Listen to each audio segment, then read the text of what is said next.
actividades que se llama Urgencias en Epilepsia. ¿Okay? Está con nosotros la doctora María Dolores Castellanos Rosendo. Ella es doctora en medicina crítica o terapia intensiva, especialista en terapia intensiva. Todos los pacientes graves que tenemos va a terapia intensiva, y la doctora Dolores es la que nos apoya ahí con todo ese sistema. La doctora Dolores Castellanos es egresada de la Benemérita Universidad Autónoma de Puebla, de la Facultad de Medicina, y realizó el curso de posgrado en medicina crítica en el Hospital Español de la Ciudad de México.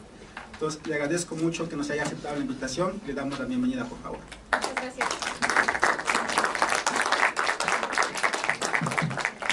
Bueno, pues primero que nada, sean bienvenidos. Gracias, Plácido, por la invitación. Pues vamos a tratar de hacer esto lo más dinámico y rápido posible. El tema es urgencias en epilepsia. Bueno, vamos a empezar esta presentación con qué es el tiempo. Para nosotros el tiempo obviamente es vida, y el tiempo, en esta ocasión, nuestro tiempo es cerebro. Bueno, vamos a empezar con retirar etiquetas. Recordemos que no somos pacientes epilépticos, no nos tienen por qué segregar, somos pacientes con epilepsia. Personas como cualquier otra persona común y corriente que por alguna causa pues estamos teniendo alguna enfermedad de base, como la diabetes o como la hipertensión. Es un pequeño repaso sobre la agenda que vamos a revisar en estos 30 minutos. Vamos a empezar por definir qué es una urgencia. Hay diferentes tipos de urgencias. Hay urgencias que son sentidas y hay urgencias que sí son objetivas, que realmente son urgencias. Para la OMS, una urgencia es una aparición inesperada de un problema de causa diversa y gravedad variable, que genera la conciencia de una necesidad inminente de ir a buscar atención, ya sea por el sujeto al que le está pasando esa urgencia, o bien por los familiares o los amigos que pueden estar a su alrededor.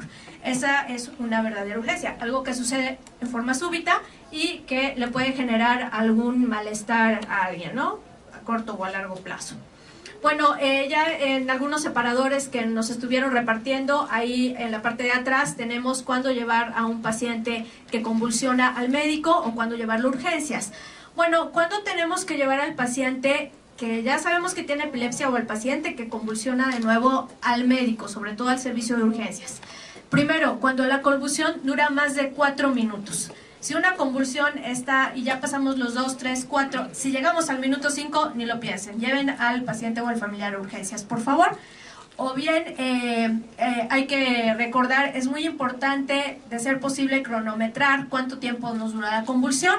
Si el enfermo presenta varias crisis convulsivas seguidas sin que pueda recuperar el estado de alerta, también debe de llevarse al servicio de urgencias.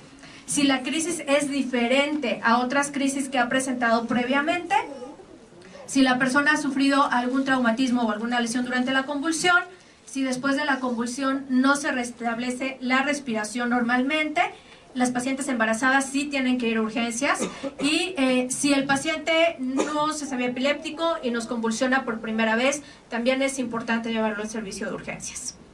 Bueno, las urgencias que el paciente epiléptico puede padecer son varias. Puede haber una disminución importante en la concentración de oxígeno a nivel de su cerebro, eso se llama hipoxia. Puede ser que la sangre se ponga ácida, esto es una caída del pH y de los valores normales, eso se llama acidosis.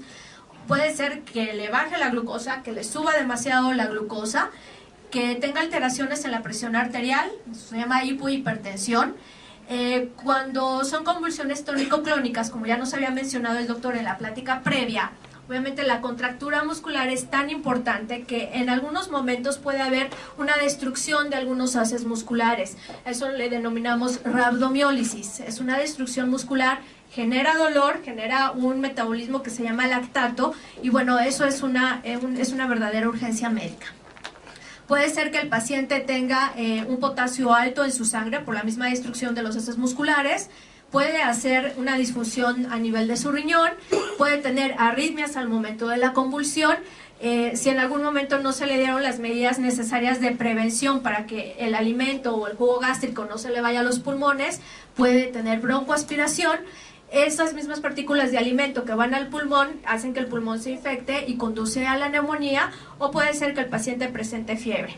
Y a lo que vamos a evocar prácticamente esta plática es a la urgencia más grave que pudiera tener un paciente epiléptico, que es el estado o estatus epiléptico. Es una emergencia, prácticamente sobrepasa el riesgo de urgencia. ¿Por qué es emergencia? Porque puede poner en riesgo varios órganos vitales y requiere de atención inmediata, sobre todo por las complicaciones que podemos tener a corto plazo. Bueno, vamos a enfocarnos únicamente en qué es el estado epiléptico. El estado epiléptico, para fines de investigación en los laboratorios de animales, lo clasificaron previamente como una crisis convulsiva que dura más de 30 minutos. Quiero ver que alguien que visualiza a una persona la deje convulsionar 30 minutos. Es imposible. Entonces, bueno, se supone que tendrá que ser imposible. Entonces, dejamos esa definición únicamente para niveles de experimentación. ¿Qué es lo que sí es el estatus epiléptico? Es una crisis convulsiva que dure más de 5 minutos. O bien, 2 o más crisis sin que el paciente pueda recuperar el estado de alerta o el estado de conciencia que tenía antes de que empezara la convulsión. Si el paciente convulsiona una vez y sigue convulsionando y esas convulsiones sobrepasan los 5 minutos, no lo piensen, llévenlo a urgencias. O si veo que convulsiona y se queda dormido y vuelve a convulsionar y se vuelve a quedar dormido y ya no abre los ojos y ya no me responde y veo que está respirando mal, eso es un estatus epiléptico y requiere atención médica urgente. Bueno, la clasificación del estatus epiléptico, ya hablaron previamente de la clasificación sobre epilepsia, es otro rollo. Pero bueno, el estatus convulsivo se parece un poco a la epilepsia, se clasifica en un convulsivo generalizado, el paciente tiene convulsiones tónico-clónicas, después viene el no convulsivo con crisis de ausencia y con crisis parciales complejas, el sutil, que bueno, es pequeñitos cambios nada más en el estado de alerta, y las crisis parciales simples. Esa es la clasificación del estatus epiléptico. ¿Cómo lo podemos distinguir? Bueno, el convulsivo generalizado va a tener una actividad eléctrica normal en toda la corteza cerebral. Ahí tenemos la imagen de la corteza cerebral, las diferentes secciones, ¿verdad? La visual, la olfatoria, la auditiva, etcétera. Cuando mi cerebro tiene descargas a nivel de toda esta corteza cerebral, viene un estatus convulsivo generalizado manifestado por la actividad motora y las convulsiones propiamente. El no convulsivo, tenemos las crisis de ausencia, que ya sabemos que alteran el nivel de conciencia. La persona está de repente haciendo una actividad, se queda, divaga, ¿no? Mirada, vista perdida, etcétera. Y bueno, esa es una crisis de ausencia. El paciente puede estar únicamente letárgico, confuso, desorientado, puede tener reacciones poco espontáneas y el lenguaje puede estar lento. Y eso puede ser una crisis de ausencia o un estatus epiléptico en ausencia. Y el parcial complejo, que bueno, hay poca respuesta al estímulo. Como ya nos habían mencionado, podemos tener automatismo, masticaciones, algunas actividades como desabotonarnos, estar chasqueando los dedos, alguna actividad muy repetitiva. El paciente puede estar ansioso, puede tener dolor abdominal, puede hacer un fenómeno de déjà vu. ¿Alguien puede recordarme qué es el fenómeno de déjà vu? Sí. Ver que algo que uno ya sabía lo que iba a pasar, pero no es así, es un déjà vu, es así lo que yo tengo entendido. Así es, sí. Efectivamente, es la sensación que percibimos de que algo ya pasó, de que ya vivimos esta situación. Por ejemplo, si yo ayer, por ejemplo, hubiera estado platicando y digo, es que yo siento que ya viví haber estado en el Hospital Betania dando una conferencia de estatus epiléptico y no ha pasado, eso es un fenómeno de déjà vu. Ok, o bien el paciente puede estar estuporoso. Las crisis parciales complejas pueden afectar ya no toda la corteza, sino solamente alguna pequeña porción de la corteza cerebral. Las crisis parciales simples pues son las más sutiles, son las que donde realmente tenemos que poner verdadera atención al paciente, afectan solamente un área discretita, ¿no? Puede ser esta pequeñita área de corteza y tener una actividad parcial simple. Acuérdense que las parciales simples no alteran el estado de alerta. El paciente puede estar hablando, puede estar interactuando con ustedes y nada más de repente tener movimientos sutiles, ¿no? Eso es una crisis parcial simple. Movimientos focales unilaterales de extremidades o cara, generalmente son movimientos rítmicos repetitivos Y ojo, muy importante aquí, las crisis parciales simples, como pueden afectar solamente una pequeña porción de las diferentes cortezas, podemos tener síntomas sensoriales, sentir los brazos o las piernas dormidas, sentir hormiguitas, sentir piquetitos, etcétera. Podemos tener alucinaciones, que es muy importante, descartar que el paciente tenga alteraciones o bien alteraciones del lenguaje. Si el paciente de repente me está hablando bien y de repente empieza a hablar lento o me contesta una cosa por otra o empieza a tartamudear, claro, hay que descartar otras cosas, pero puede estar teniendo una crisis parcial simple del lóbulo que maneja el área del lenguaje. Entonces, pues hay que ser realmente muy cuidadosos y sobre todo buenos observadores. Bueno, con respecto a la epidemiología del estatus epiléptico, es más frecuente en países en vías de desarrollo. ¿Por qué? Porque obviamente menos presupuesto, menos abordajes diagnósticos, malos apegos a los tratamientos, etcétera. El estatus epiléptico, como la epilepsia, no tiene barreras sociales, no importa el estatus económico, no importa la profesión, no importa la raza, etcétera. El 3% del estatus epiléptico puede presentarse en niños, 26% se presenta en adultos y 32% se presenta en adulto mayor. ¿Por qué? Porque el adulto mayor tiene otras enfermedades que lo hacen víctima fácilmente del estado epiléptico. Bueno, ¿por qué es importante hablar del estado epiléptico? 8% de los pacientes se complican, se pueden morir. La mortalidad varía del 17 al 26%. De los pacientes que ingresan a un hospital con estado epiléptico, solamente del 10 al 23% logran independencia y regresan a sus actividades normales. Entonces es muy importante diagnosticarlo. Bueno, los factores de riesgo que aumentan la mortalidad son tener más de 65 años, cuando hay causas metabólicas, por ejemplo, alteraciones del sodio, del potasio, del cloro, un descontrol glicémico. Con esa simple razón ya tenemos para que el paciente aumente su mortalidad. El alcoholismo, el estado de coma o bien un estatus epiléptico que dure más de 1 hora, con eso tienen para incrementar su riesgo de morirse. Y los factores de mal pronóstico es cuando el cerebro se queda sin oxígeno, una causa metabólica otra vez, cuando están en el hospital más de 14 días, cuando hay una intubación, es decir, si el paciente no puede respirar bien y hay que colocarle un tubo para ayudarlo a respirar, y se queda mucho tiempo con ese tubo, eso también le genera mal pronóstico. Y cuando nos baja demasiado la presión arterial, porque la presión arterial baja hace que disminuya el flujo sanguíneo a nuestro cerebro y entonces eso genera una alteración importante. O bien que exista anemia. Nuestra hemoglobina es una partícula que transporta grandes cantidades de oxígeno y el oxígeno pues ayuda al buen funcionamiento cerebral. Cuando tenemos anemia pues obviamente disminuye esa cantidad de oxígeno y el cerebro empieza a volverse hipóxico, le llega menos oxígeno. Bueno, ¿qué causa el estatus epiléptico? Puede haber causas agudas y causas crónicas. En las agudas, bueno, un accidente vascular cerebral, ya sea que nuestro cerebro sangre, que algunos vasos se rompan, o por el contrario, que algunos vasos se obstruyan y entonces tengamos algún evento de tipo isquémico, que nuestro cerebro se quede sin sangre un rato. La suspensión o cambio de antiepilépticos, ya lo mencionó el doctor en la plática previa, cuando se suspenden completamente, cuando no se ajustan bien las dosis, si el paciente se dejó de tomar el fármaco, etcétera. Bajos niveles de fármacos, ingesta de alcohol o drogas, mucho cuidado por favor en los jóvenes que no son epilépticos pero que de repente tienen exposición a sustancias tóxicas o a Red Bull o energetizantes, pueden descontrolar ahí su cerebro y manifestarse como la primera crisis de epilepsia o alguna crisis convulsiva. Bueno, si el paciente deja de respirar o su corazón deja de latir, es otra causa.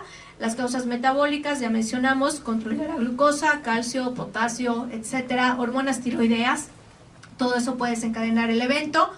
Podemos tener una causa desconocida, infecciones del sistema nervioso central, una infección muy severa en alguna otra parte de nuestro cuerpo, eso se denomina sepsis, trauma, ¿verdad? Choco, me pego en la cabeza y eso puede desencadenarme el estatus, la presencia de tumores o encefalopatías, que son alteraciones generalmente metabólicas. Cuidado por favor, sobre todo para los médicos, siempre tenemos que recordar que hay fármacos que nos pueden incrementar el factor de riesgo para que un paciente convulsione. Por ejemplo, el tramadol, que es un analgésico, algo que nos quita el dolor, en un paciente epiléptico puede desencadenarle crisis. algunos antidepresivos por interacciones farmacológicas con los anticonvulsivos y algunos antibióticos, muy importante. Ejemplos, piperacilina, tazobactam, ciprofloxacino, que se utilizan frecuentemente en el ámbito hospitalario para tratar infecciones, pueden conllevarnos a disminuir el umbral eléctrico de nuestro cerebro y llevarnos a convulsionar. Bueno, las causas crónicas, epilepsia, alcoholismo crónico o la supresión de alcohol, tumores y algunas otras enfermedades como la esclerosis múltiple. Las infecciosas también, ¿no? Secuelas de neurosis y psicosis. Bueno, ¿cómo explicar rápidamente cómo caemos en el estatus epiléptico? Ya algunos ponentes nos explicaron cómo exactamente se comportan los neurotransmisores. Un breve repaso nada más, pues tenemos aquí un desequilibrio en la balanza de los componentes inhibitorios, que es el GABA, contra los excitatorios, que es el glutamato. Y en medio tenemos el N-metildiaspartato, que ya nos habían mencionado previamente. Aquí tenemos cómo se comportan nuestros neurotransmisores prácticamente en nuestras neuronas. Entonces, prácticamente, cuando viene el estatus epiléptico, habrá obviamente mayor cantidad de glutamato, que es el componente excitatorio. Bueno, viene el desequilibrio. Ahora, hablando en tiempo, si pudiéramos hacer una cronometría de lo que realmente sucede en el estatus epiléptico, bueno, tenemos aquí que en la primera descarga, que sucede en milisegundos o segundos, va a haber un desequilibrio en los receptores que ya vimos, glutamato y GABA. Después, en los primeros segundos a minutos, hay cambios otra vez inhibitorios excitatorios. En los primeros minutos o a horas, caen aún más los mecanismos inhibitorios y en horas o días ya empieza a haber incluso muerte neuronal. Bueno, quiero agradecer estas 3 diapositivas a Melissa, que me las regaló, me las donó. Muchas gracias, Meli. Bueno, esta otra nos muestra qué sucede a nivel neuronal. A nivel de nuestras neuronas va a haber un cambio en los canales de sodio, de calcio, de potasio, que ya nos manejaron previamente. Hay pérdidas en estos iones, hay mayor secreción de aspartato, de glutamato, disminución del GABA y finalmente lo que más nos preocupa son los cambios estructurales en las neuronas. En un estatus epiléptico se mueren las neuronas, ¿no? Entonces lo que tratamos de prevenir es eso precisamente, que no haya tanta muerte neuronal. ¿Cómo se afecta nuestra neurona durante el estado epiléptico? Disminución del flujo sanguíneo cerebral. Al cerebro le llega menos sangre. Hay una actividad muscular generalizada. Cuando el músculo tiene una actividad importante se genera, ya les mencioné, lactato, y el lactato nos afecta también el flujo cerebral. Puede haber una depresión respiratoria, el paciente puede dejar de respirar. Hay una congestión de la vía aérea por exceso de secreciones y todos estos factores, coadyuvado a que el paciente no se lleve en el momento oportuno al servicio de urgencias, puede terminar en daño encefálico y lo que es peor, en muerte del paciente. Bueno, no voy a ahondar mucho en esto. Prácticamente el cómo diagnosticar el estatus epiléptico requiere sobre todo de sospecha clínica. Ya lo mencionamos, si una convulsión me dura más de 5 minutos, si el paciente convulsiona una vez, termina, convulsiona otra, termina, convulsiona otra, lo tengo que llevar. O bien, si el paciente convulsiona una vez y no recupera el estado de alerta y convulsiona otra vez y sigue dormido y convulsiona otra vez, lo mismo, tengo que llevarlo al hospital. Y, ojo, ser muy cuidadosos con los cambios sutiles en el comportamiento y en las actividades del paciente. Si el paciente me está hablando, pero en el primer minuto que yo estoy hablando con él está con movimientos, ojo, algo puede estar pasando y puede tener un estatus epiléptico de crisis parciales simples. Entonces, no por el hecho de que nos esté hablando el paciente quiere decir que no esté en estatus epiléptico. Bueno, es importante la historia clínica, el electroencefalograma, que ya lo comentaron, los estudios de imagen que ya Plácido nos comentó y los laboratorios. ¿Qué es de vital importancia? Preguntar o informar al médico que lo reciba en urgencias, o el médico que tenga primer contacto con el paciente. Lo primero, preguntarle si el paciente ya se sabe epiléptico o si es la primera vez que le da una convulsión. Repasar la lista de medicamentos. Recuerden, ya nos dijeron, interacciones farmacológicas, los fármacos que nos pueden incrementar o disminuir el umbral para presentar una crisis convulsiva. Preguntar qué fármacos está tomando, a qué dosis las está tomando y sobre todo si el paciente se tomó los medicamentos. Indagar siempre el uso de sustancias tóxicas, sobre todo los jóvenes. Buscar siempre datos de punciones de agujas, etcétera, o interrogar con los amigos, sobre todo ingesta de drogas. Preguntar si el paciente ha tenido o tiene ideas suicidas. Algunas veces se han reportado casos pues, menores de suicidio secundario a abusos de fármacos psiquiátricos o incluso de los antiepilépticos. Buscar al paciente datos de trauma, se lastimó durante la convulsión, se golpeó, se cortó, etcétera. E indagar enfermedad hepática y renal es muy importante porque tenemos que ajustar las dosis de los fármacos en pacientes que el hígado o el riñón no les funcione bien. Y preguntar si ha estado bebiendo alcohol recientemente, si dejó de tomar alcohol, si retiró algunas sustancias tóxicas, etcétera. Bueno, acuérdense ustedes que sobre todo como amigos o familiares de un paciente epiléptico es muy importante que el médico les pregunte, y si el médico no les pregunta, que ustedes le informen al médico cómo sucedió la crisis, qué estaba haciendo cuando empezó la crisis, las características de la crisis. Creo que ya para todos en la actualidad es muy fácil tener un celular con video, entonces lo óptimo es que graben el momento de la crisis para que el médico tenga un mejor panorama de qué pasó, establecer las características. Convulsionó todo, convulsionó nada más una mano y luego se generalizó, empezó con movimientos en el pie o empezó nada más a estar desorientado y poco alerta, etcétera, cuánto tiempo le duró y luego qué le pasó, porque generalmente dicen, pues convulsionó, ¿y cuánto tiempo? No, pues creo que como 2 minutos y yo nada más vi que se movía todo, pero y luego recuperó el estado de alerta, ya no recuperó el estado de alerta, vomitó, no vomitó, se quejó de dolor de cabeza intenso, etcétera. Después de la crisis, ¿qué pasó? Bueno, la presentación clínica, alguien ya nos había preguntado, ¿cómo puedo yo diagnosticar si el paciente está en estatus epiléptico? El diagnóstico definitivo del estatus epiléptico es el electroencefalograma. No me dejarás mentir, creo.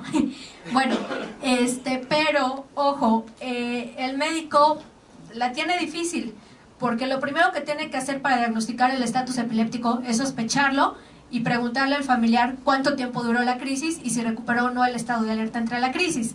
Pero bueno, como les pongo aquí, ahí tenemos un abanico de posibilidades con respecto a la clínica del estatus epiléptico. El estatus epiléptico no es sencillo. Podemos tener una crisis focal que luego se generalizó, que no recuperó el estado de alerta y que duró 5 minutos o más de 5 minutos. Podemos ser que una vez generalizada se vuelve continua, que el paciente convulsione todo el tiempo y que no pare. O bien que se detenga, pare unos minutos y vuelva a empezar antes de que el paciente recupere la conciencia. A veces es tan sutil como movimientos de cara, manos, pies o nada más los nistagmus, que son movimientos laterales de los globos oculares, de los ojos. El paciente puede estar estuporoso, es decir, que no responde, o puede estar en estado de coma, incluso dejando de tener actividad motora. Para nosotros los intensivistas y para los neurólogos que nos auxilian es muy importante porque en muchos pacientes que tenemos en la terapia intensiva no nos creen que el paciente está convulsionando porque no tiene actividad motora. Y cuando el neurólogo toma el electroencefalograma, oh sorpresa, el paciente está con síndrome convulsivo. Entonces es muy importante tener en cuenta eso. Puede tener... ¿Okay? Y aquí sí el médico tiene que ponerse las pilas para los diagnósticos diferenciales. Puede ser que esté en delirio y con un electroencefalograma normal y entonces no es estatus epiléptico. O puede ser que tenga delirio y aparte tenga estatus epiléptico. Entonces, ahí la verdad es que, doctor, hay que sacar los colmillos y la experiencia es difícil. Lo que sí me llevo es que si no lo pensamos, si no lo sospechamos, no lo vamos a diagnosticar. Entonces, ante cualquier sospecha hay que empezar diagnóstico diferencial y sobre todo abordaje conjunto con neurología. Bueno, a la exploración física que tenemos que buscar, las huellas o uso de agujas, sobre todo en jóvenes. A nivel de fondo de ojo buscamos que haya edema de la papila. Esto podemos observar masas o infección cerebral. Si tiene el tono muscular aumentado, si sus reflejos osteotendinosos están alterados, si hay laceraciones en la lengua y, muy importante, nunca subestimar las lesiones que pueda tener el paciente. Las contracturas pueden ser tan fuertes que nos pueden llevar a hombros dislocados y podemos tener un trauma facial o un traumatismo craneoencefálico importante. Entonces, es importante la búsqueda intencionada de las lesiones. ¿Qué complicaciones puede tener el paciente con estado epiléptico? Ya las mencionamos: fiebre, acidosis, que le baje demasiado la tensión arterial, que el paciente no pueda respirar en forma adecuada, que al paciente se le vayan partículas de contenido alimenticio o de material gástrico hacia los pulmones, o bien que haya una destrucción muscular importante y eso nos tape el riñón y termine el paciente requiriendo una terapia de sustitución renal. ¿Con qué hago mi diagnóstico diferencial? Yo siempre he dicho que los diagnósticos diferenciales de neurología son realmente difíciles. Tiene que ser un diagnóstico diferencial muy fino, muy preciso. Y bueno, menciono aquí los más frecuentes. Ya mencionamos que haya eventos vasculares, que el cerebro sangre, que el cerebro tenga algún trombo por ahí atorado, la migraña. Acuérdense que hay migrañas que son migrañas complejas, que no solo se manifiestan con dolor de cabeza, sino también con otras manifestaciones: pérdida de la fuerza de medio cuerpo, alucinaciones visuales, auditivas, migraña con aura, migraña sin aura, y eso podría ser un diagnóstico diferencial. Los desórdenes oftalmológicos: si el paciente dice es que veo borroso, es que veo doble, es que tengo alucinaciones visuales, bueno, hay que descartar que el paciente no tenga alguna lesión propia en el ojo. Alteraciones psiquiátricas: muchos pacientes psiquiátricos o no psiquiátricos incluso pueden también referirnos a alucinaciones auditivas, visuales. El diagnóstico se hace ahí con otro tipo de padecimientos psiquiátricos. Las infecciones, encefalitis, meningitis, etcétera. Las alteraciones metabólicas: el típico paciente diabético que llega todo descontrolado, con una glucosa de 500, con el colesterol alto, con triglicéridos altos, y eso es un diagnóstico diferencial, o bien que le hayan quitado los medicamentos o algunas toxicodrogas. Bueno, el electroencefalograma es la única herramienta que nos va a dar el diagnóstico de certeza de que ese paciente está en estado epiléptico. No estamos hablando de epilepsia, estamos hablando de estado epiléptico. Entonces, prácticamente, yo no soy la experta obviamente, siempre nos auxiliamos del neurofisiólogo para hacer la interpretación de los electroencefalogramas. Lo que sí hacemos, o lo que tendríamos que hacer estrictamente, es que una vez que el paciente ingrese al hospital, colocarle algunos dispositivos para observar su trazo electroencefalográfico. Desafortunadamente en México pues no tiene todavía esa tecnología tan disponible, pero estrictamente eso se tendría que hacer.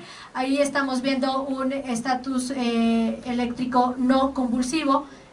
La paciente no tiene movimientos, no hay crisis motoras, y sin embargo el electroencefalograma tiene actividad convulsiva. Bueno, voy a leer la descripción. Dice: enlentecimiento generalizado con actividad continua y actividad crítica asociada de mayor voltaje, etcétera, ¿no? Entonces, aunque el paciente esté dormido y digamos no tiene nada motor, puede estar en estatus epiléptico. Bueno, ¿de qué nos podemos auxiliar? No voy a andar mucho en esto, ya nos repasaron qué cosas hay que pedirle al paciente, sus laboratorios básicos, ¿verdad? Saber cómo está la glucosa, sus electrolitos séricos, si tiene o no falla renal, si tiene o no falla hepática, etcétera. Eso se debe hacer en el departamento de urgencias tan pronto como sea posible.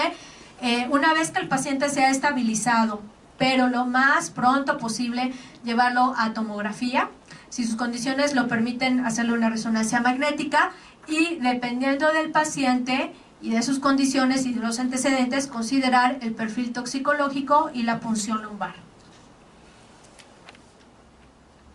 Bueno, el tratamiento. El tratamiento del estado epiléptico empieza desde la actividad prehospitalaria. Primero, el familiar o el amigo o la persona que está acompañando al paciente con epilepsia debe de saber cuándo llevarlo a urgencias, cuándo llamar a una ambulancia. Entonces debe establecer sus medidas generales. Ya dijimos, no introducirle nada, ponerlo de ladito, etcétera, no golpearlo, porque de repente hay algunos videos donde termina el paciente convulsionar y lo golpean y hasta patadas le dan, etcétera. Si la convulsión no se detiene entre 3 y 5 minutos, ya hay que empezar a llamar a la ambulancia. Recuerden que en México la tardanza de las ambulancias es impresionante. Entonces no es como en Estados Unidos, que a los 5 minutos tienes tu ambulancia, ¿no? Aquí en México y Puebla, con estas calles, seguramente tu ambulancia llegará en 20 o 30 minutos. y mientras eso sucede, pues ya las neuronas están un poco muertas. Y lo que seguramente hará el personal paramédico después de evaluar al paciente será administrarle diazepam, generalmente endovenoso. Bueno, ¿cuáles son los objetivos que tenemos que buscar en el paciente para tratar el estatus epiléptico? Uno, terminar con la actividad convulsiva y no buscarle complicaciones. Luego, identificar y corregir la causa, prevenir la recurrencia y obviamente tratar las complicaciones. Estos cuadritos, bueno, nos ponen, son muy, valga la redundancia, son esquemas muy cuadrados. Todos nos ponen de 0 a 2 minutos, de 0 a 10, de 5 a 15 minutos.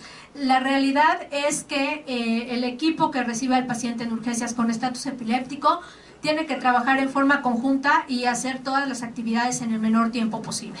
Pero bueno, si pudiéramos tener una idea con respecto al tiempo, lo que tiene que hacer el personal en urgencias o el médico es proteger la vía aérea, que el paciente maneje sus secreciones, que no se ahogue, que no se le vaya la comida por otros lados, evaluar sus signos vitales, obtener una canalización, canalizarle una venita, tomar sus laboratorios, importante, medir inmediatamente un glucómetro, saber cómo está su azúcar, está alta, está baja, y bueno, administrarle tiamina, sobre todo pensando en algunos pacientes desnutridos o que tienen supresión de alcohol, nos ayuda la tiamina. Bueno, hay que intubar en caso necesario. Si el paciente no respira bien, si el paciente no maneja secreciones bien, entonces nos veremos a la necesidad de introducir un tubo en su garganta y ayudarle a respirar mejor. Y bueno, hay que reevaluar los signos vitales, esto para los urgenciólogos, colocar sonda vesical y muy importante saber cómo está la presión arterial, sobre todo para ayudarle con algunos fármacos, asegurando que le llegue suficiente sangre al cerebro. En la primera hora, si no es que menos, nuestro paciente ya tendrá que estar evaluado por el neurólogo. ¿Para qué? Para ayudarnos a hacer el diagnóstico diferencial. En la primera hora tendríamos que tener ya un electroencefalograma para ver si realmente el paciente está en estado epiléptico o no. Una punción lumbar si es que se considera neuroinfección, taquirresonancia buscando otros diagnósticos diferenciales y en algunos casos, dependiendo de la sospecha clínica, la medición de la presión intracraneal, solamente en pacientes politraumatizados o que tienen tumores grandes, etcétera. Esto es un breve repaso de la Fundación Americana, pero bueno, nos pone lo mismo, ¿no? Asegurar que el paciente respire bien, administrarle oxígeno, verificar el tiempo y tipo de crisis, tomar sus laboratorios, iniciar una infusión con tiamina. Y bueno, ellos nos plantean aquí lorazepam. México no tiene lorazepam endovenoso, así que nos vamos con prácticamente diazepam. Y si el estado continúa, nos vamos con fosfofenitoína. Y podemos repetir la dosis de fosfofenitoína. Con respecto a los fármacos, los de primera línea son siempre las benzodiazepinas. Las benzodiazepinas, diazepam, lorazepam o midazolam, lo que el hospital maneje, lo que la ambulancia tenga disponible, etcétera. Los de segunda línea, fenitoína, fosfenitoína, ácido valproico y fenobarbital. Y en algunos casos ya generalmente cuando el paciente está más estable podemos utilizar levetiracetam, topiramato y solamente si el estatus refractario continúa, más bien si el estatus epiléptico continúa o es refractario a estos dos fármacos, puede ser incluso ser necesario sedar o anestesiar al paciente. Las opciones que tenemos es propofol o en algunos casos inducirle a coma barbitúrico, ¿no? Bueno, ¿qué hay con respecto al futuro del estado epiléptico? Primero, lo que tenemos que hacer es conocer la epilepsia, conocer qué es el estado epiléptico, romper los mitos, quitar las etiquetas, romper las paradigmas. Creo que todos en algún momento estaríamos en riesgo de padecer epilepsia. Lo segundo es cambiar algunas presentaciones de los fármacos. Estados Unidos maneja benzodiazepinas en gel, maneja fármacos intranasales y obviamente esto es algo muy cómodo para el familiar del paciente porque no tiene que tener una ámpula de diazepam ni tiene que tener al paciente con un acceso venoso para poderle controlar las crisis. Entonces, eso tendría que estar disponible en México también. Algunos conceptos que bueno se han ya manejado, la cirugía, hay cirugía para la epilepsia, la estimulación del nervo vago o bien alguna estimulación magnética transcraneal. Eso es lo que prácticamente se está haciendo en países desarrollados. ¿Y qué es lo que nos espera en un futuro? Seguramente ya se están haciendo manipulaciones con genomas. Algunos investigadores en Estados Unidos ya han tratado de insertar células madre de fetos porcinos en algunas ratas con epilepsia, y creo que los resultados hasta ahora son alentadores, pero todavía falta mucho por indagar. Y se está trabajando también en un dispositivo que pudiera sensar la actividad eléctrica a nivel del encéfalo y avisarle al paciente, oye, por alguna alarmita vas a empezar a tener una crisis, y que le dé tiempo al paciente de tomar algunas medidas, o incluso al familiar. Pero bueno, eso está en mera investigación. Algo que nos podríamos llevar a casa, aprender que no toda crisis convulsiva es epilepsia. Puede haber otras causas de crisis convulsivas, y que bueno, pero que sí, las crisis convulsivas permanentes o recurrentes pueden ser un estado epiléptico. Que las manifestaciones de las crisis pueden ser muy variadas, desde lo sutil hasta lo alarmante. Al mismo tiempo, para el familiar y para nosotros como médicos y como grupo de apoyo, hay que actuar, preguntar, indagar la causa y tratar al paciente. Todo se tiene que hacer en los breves minutos. La vida del paciente depende del tiempo en que llega la ambulancia, en que el familiar lo detecte y en que lo atienda el médico de urgencias. Entonces, realmente es una emergencia y requiere atención inmediata. La sospecha, el reconocimiento y el diagnóstico oportuno son importantes para todos, sobre todo para el paciente. La familia tiene que reconocer los datos de alarma para llevar al paciente a urgencias, y si se necesita un equipo multidisciplinario para ayudar a estos pacientes. Intervienen la familia, los amigos, los compañeros de trabajo y bueno, los grupos de ayuda.